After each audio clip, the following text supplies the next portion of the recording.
Hey guys, and welcome again to my YouTube channel. I am so excited to have you guys watching.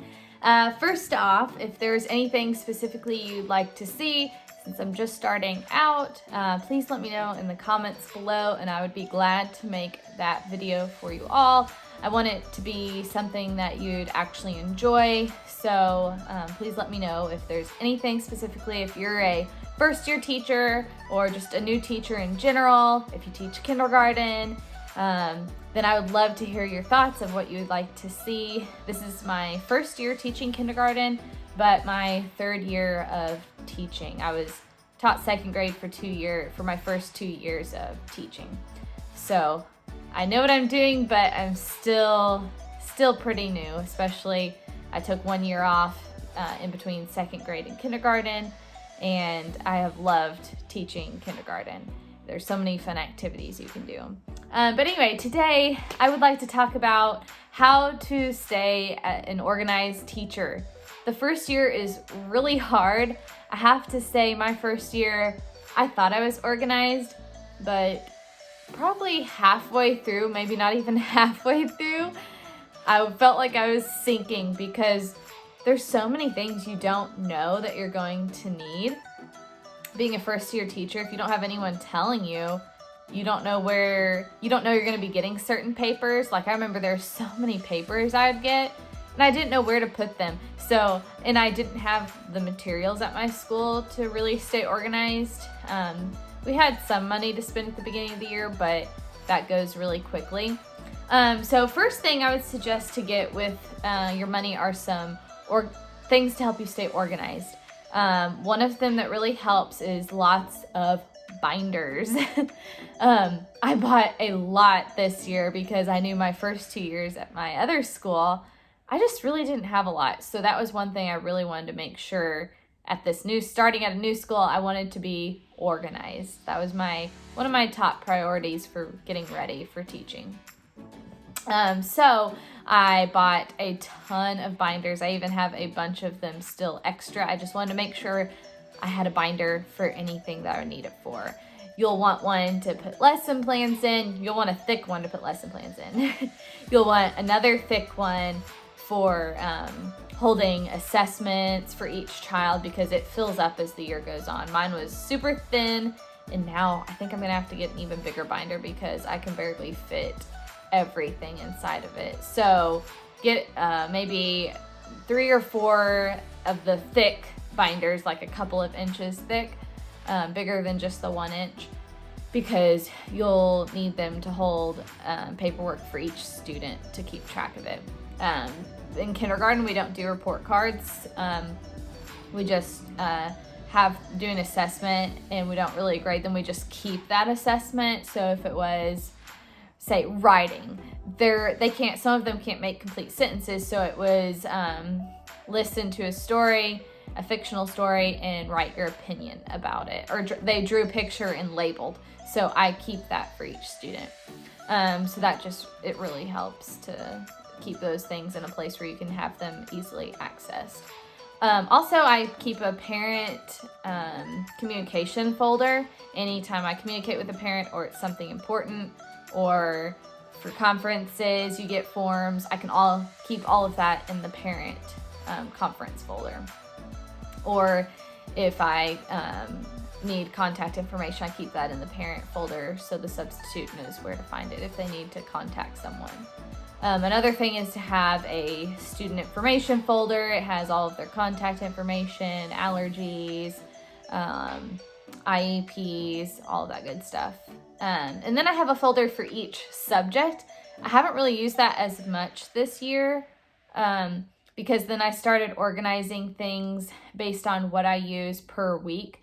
I've got a filing cabinet with file folders for activities for each week, so that next year I'll have them easy access. I can just make copies of whatever I used this week for this last year, week by week.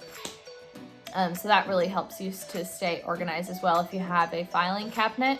If you don't have a filing cabinet, I would get even more binders to keep that information in, because if you have like one copy extra from passing out to students, it's always helpful to have that, especially if you know you're going to be gone and you need a sub. You can just grab a bunch of activities and make copies of them if you have the master copy. You just always want to be prepared for that. One thing to stay organized, it's hard to know what to do at the beginning of the year, but go ahead and make a sub-tub and make sure it's activities that you can do at any point of the year. At the beginning of the year I did that, but I had only beginning year activities and forgot about it. And about a month later I was sick and couldn't come in, and whoever was in my room was super confused, even though they shouldn't have been. It shouldn't have been a big deal. But they didn't think it was the right activities because it said beginning of the year. And I was like, it really doesn't matter. It's just work for them to do. It doesn't matter if it has to do at the beginning of the year because we were only a month in. It wasn't that far. But anyway, just make sure your activities, you either refill them regularly so that they're theme appropriate, or you just don't have a theme for them. They're just regular activities. So just one thing to think about. That's one thing that I learned that I didn't think would be a problem, because my last school, they wouldn't have cared. But at this school, it's different. So depending on where you're at, you would need to plan accordingly. One thing I love is Amazon has these big carts. Maybe I can do a classroom tour video sometime soon so that you can see what I'm talking about. But it's a cart that's probably comes up to my waist, and it's 10 drawers. They're a couple of inches tall, and it's amazing. I put, so for each subject, so the morning work is the top bin, and then I have phonics, all of my phonics activities, and then all my math activities in the next drawer, all my handwriting, all my reading activities. It's all organized for each day. So at the end of the day, I just go through and refill each drawer. So I use that kind of as a sub-tub. I always leave it next to my sub-tub that has all the binders that the sub might need, information, dismissal information, class list, lunch list, everything you might need for the substitute.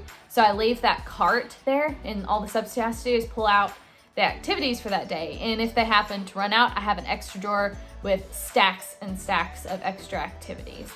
You always want to leave extra for your sub just to be safe. But I love that cart. It helps keep me organized, and I just feel a lot better knowing that it's easy access for the sub and also distinguished as to when to use the activities.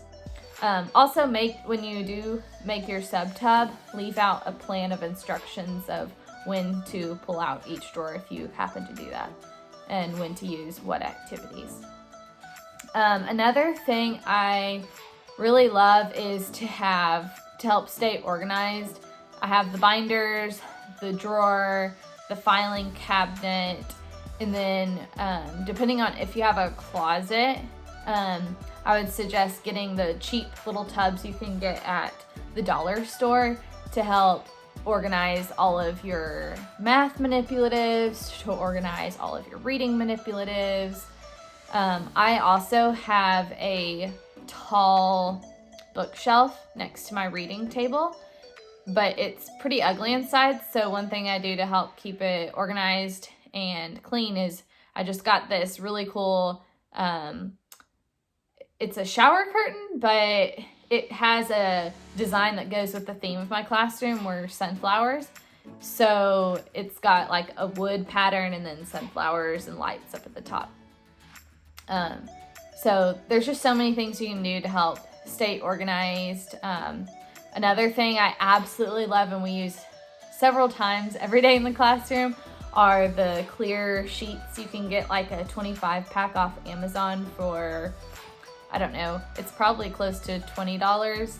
I'll have to look it up. I'll try to show that in my classroom tour video, because I can show those. But it's basically just a clear sheet. You can stick any kind of activity inside a paper sheet, and it's double-sided, so you can put in 2 papers, and the students just flip it over to do the other activity. When they're finished, flip it over and do the next activity. So you can use that for centers, We aren't doing centers this year because of social distancing, but I use it for math time. Right now I have a heart mat inside of it with a line down the middle to do for composing numbers, and then it has a number sentence at the bottom.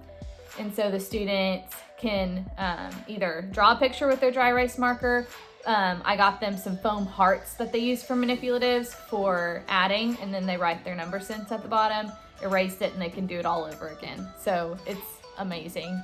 And whiteboards also help too. I love whiteboards. If you don't have some, I would totally suggest getting that because you can use that for phonics, math. I don't use it reading. I mainly use it phonics and math time. But it's an amazing thing to use and to also use for writing sentences. So anyway, those are some of the top things that I suggest getting as a new teacher. That's basically everything that I use to help keep me organized and in order for the classroom. So if there's anything else that you'd like to see, please let me know. And also, please hit the subscribe button so that it'll make it easier for seeing more of my videos. And please let me know in the comments below if there's anything else in particular you'd like for me to do a video on. Anyway, see you guys next time. Bye.